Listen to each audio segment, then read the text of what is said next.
it's just preparation. Just prepare from game to game. I think 27 games left, or 26 games left. I'm not sure. We start picking up the mental part of the game and thinking our way through the X's and O's a lot better. You got to win a game in which you have less output, tough times getting through a game.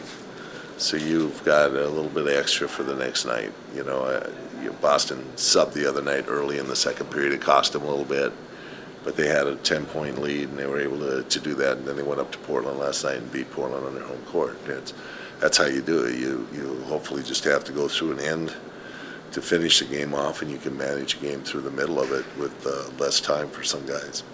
It's a mentality, basically. I think physically, there isn't anything you can do about the way you feel necessarily.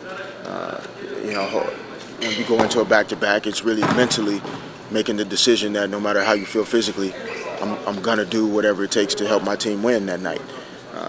And realize that you can rest the next day. You don't have a third game in 3 days.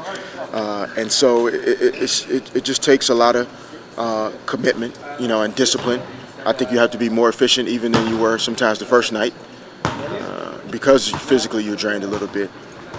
But all 30 teams go through it, and it's something that separates, I think, NBA basketball from any other sport in the world. In terms of trying to be more efficient, is there any particular things that go into that? Any areas specifically? I think on the, offensively, not turning the basketball over is something you have to be cognizant of. Most times your back-to-backs the second game is a road game still. It's either two road games back-to-back, or you start with a home game and then you start with a home game and the second game's a road game. So, getting in at 2 in the morning, your body clock's a little off. And so sometimes, mistake prone, you're not as sharp in your execution, you're not as active on the defensive end. And those are things as a group, you have to be cognizant of, and in particular at the start of a game, just try to be much more efficient.